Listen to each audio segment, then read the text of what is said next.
Hello and welcome to Studio 415. On today's show, we'll tell you why Making Strides is now called Chargers Fighting Cancer. And we'll take you on a behind-the-scenes tour of the Haunted Castle in Black Forest. You'll also get to meet a few new faculty members here at Carroll. I hope you're ready. It's time to enter Studio 415.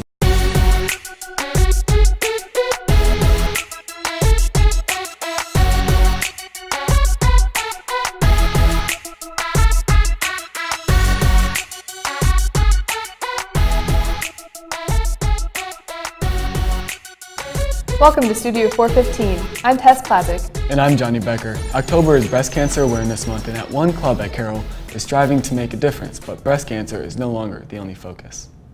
I had the opportunity to learn more about why Making Strides changed their name and their focus. The Carroll High School Club Making Strides has undergone a transformation this school year. What used to be a club focused on breast cancer awareness is now a club bringing awareness to all types of cancer. Because there is so much cancer in our community, our school community, and we decided with students also that we needed to encompass all of that into our club. That's why we changed the name. According to the American Cancer Society, it is estimated that there will be over 1.5 million new cancer cases diagnosed this year alone. Because of this statistic, Chargers Fighting Cancer has raised their previous goal of $10,000 to $15,000. In order to reach this goal, they are accepting donations from outside donors and have also set up fundraisers such as the much-anticipated Pink Out game, t-shirt sales, and a Relay for Life event. We're most excited for Relay for Life, which is something we're doing in the spring, and it's kind of like, it's similar to the dance marathon for Riley's Hospital, but it's like for cancer instead, so yeah. Many students and families in the Carroll community have been affected by cancer, including Chargers Fighting Cancer's co-sponsor, Diane McKee. Shortly after we started the club, my mom was diagnosed with breast cancer, and she's also battled 2 other cancers since that time, so it's actually a huge part of my life that I want to help support and give back to. Although Chargers Fighting Cancer is new and still growing, there are hopes to reach out to more students and outgrow their current meeting space. All students are encouraged to get involved in the club by attending the meetings or simply purchasing a t-shirt. Why not get involved? Think outside yourself. Get involved in some civic way. Get involved in your community. The Neon Nation turns pink this Friday, October 7th for the annual Pink Out game. Come support your Chargers and a great cause. For Studio 415, I'm Tess Plazic.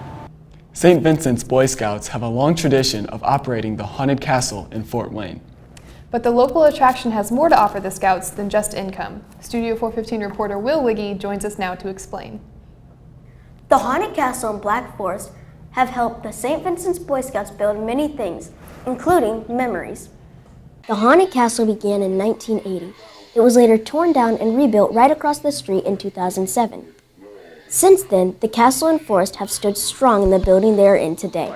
The Haunted Castle was started by St. Vincent's Boy Scouts, and they were wanting to earn money to actually build the lodge we're in right now. Although the building was created for a greater purpose. They didn't really have a meeting place for just them, so they thought this would be an opportunity to have their own instead of trying to book rooms in the church. For years, Boy Scouts have volunteered to help with the castle and forest and don't plan to stop anytime soon. Working here in the Haunted Castle, it's so much fun because we get to scare people all the time, and I've been working here like half my life, so it's always so much fun. Operating 2 haunts can be difficult, so the Scouts give themselves plenty of extra time to design, plan, and prepare for the upcoming Halloween season. When we start setting up is normally the beginning of September, around end of August. We start really early because it takes the whole setup of the castle and the forest. Aside from a fun time, it is also a learning experience for Scouts, which presents an opportunity to practice skills that they will use for the rest of their lives. I get to learn lots of building skills and stuff because basically us, the Scouts, we build all of this with a lot of adult help. So I've learned a lot of carpentry skills. We put up this entire maze just in this past year. The Haunted Castle and the Black Forest are located on 8965 Auburn Road at the intersection of Auburn and Wallen. They will be open Friday and Saturday from 7 to 11 p.m. and Sunday from 7 to 9 p.m. On October 13th, They will also be open on Thursday from 7 to 9. Admission fees are $10 for the Haunted Castle or the Black Forest and $16 for both. Come join us for a night of family and fun and support St. Vincent and the Boy Scouts. For Studio 415, I'm Will Wiggy. Thanks, Will. In other news, Carroll has a new computer science class that focuses on coding and designing apps. Studio 415 reporter Dylan Yates is here to introduce this new class and its teacher. Carroll has added to its vast selections with a class that focuses on computer hardware and software. Along with this class, CHS had to hire someone with the right kind of experience. The new computer science class is led by a new CHS teacher, Jeb Campbell. After he was previously employed at Bendix Commercial Systems in Cleveland, Ohio, he was offered a job here at Carroll, and after a few months of learning, he decided teaching was right for him. I was a pricing analyst there. I enjoyed it a lot, but due to budget cuts and other things that are out of my control, I wasn't going to work out there, so I re-geared myself, and now I'm a teacher, and I'm happy I changed. During their first semester of computer science, students will learn Scratch and other coding languages, including App Inventor, which will allow students to create apps for Android devices. Me and my partner are making an app where it's like supposed to help solve unemployment, I guess, or it's like a quiz that someone who's unemployed or someone who's looking for a job could take, and it would like give them suggestions and like job openings in the area. Then during second semester, students will begin to learn on more job-oriented skills. The new languages will allow students to create their own personalized websites and work on specialized hardware. And then second semester, we work on HTML, and they build their own websites. And then we work on some MySQL and some database programming. And we wrap it all up at the end of the year with some hardware. The end goal of the class is to give students a deeper understanding of computer science and a passion to help them in future computer science careers. So far, students seem to enjoy the focus of the class and the atmosphere.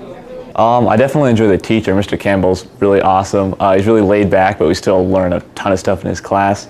And I think just the content in general, because learning about computers really fascinates me because I like numbers and the way they work. Computer science is a year-long class that currently does not offer a 0-hour course. However, this class is recommended for anyone who has any inclination or passion for any type of technology. For Studio 415, I'm Dylan Yates. There were many new additions to the staff of Carroll High School for the 2016-2017 school year. One of these new faces has joined the administration as an assistant principal. Studio 415 reporter Andrew Schuler has this report to introduce you to Micah Lackland. You may have seen a new face roaming the halls of Carroll High School this year. That face belongs to one of our new assistant principals, Michael Lackland. Carroll's just a great school. I'd worked with folks from Carroll in the past, and it was a great opportunity, and I'm excited to be here. Michael Lackland is one of the new assistant principals here at Carroll High School. He is in charge of the dual credit program, the senior class, safety drills, and discipline. Lackland attended college at Taylor University, where he got his Bachelor's of Science and Criminal Justice degree. Later on, he went to IPFW for his Master's in Education. After earning that degree, Lackland started working with students. I worked at the Allen County Juvenile Center. I was Director of Education there for 9 years. I ran the Maximum Security Detention School, as well as ACLA, which was an alternative school for students who had been expelled or suspended from school. Lackland accepted the job at Carroll High School since he has worked with families here in the past. It's been great. Feels like a family here. I really like the administrative staff, enjoying meeting the students and teachers as well. While Lackland was in high school, he enjoyed participating in track and basketball. If he wasn't working at Carroll right now, he'd want to be a chef, but he's excited to be working here at Carroll this year. For Studio 415, I'm Andrew Schuler. Most football players dream of playing in the NFL someday, but most won't make it that far. For those players who won't turn pro, playing football is about the journey, the process of getting better, and developing bonds with teammates. For most Carroll football players, that journey begins with the Charger Youth Football League. I had the opportunity to see how these humble beginnings have paved the way for the success that the Chargers have today.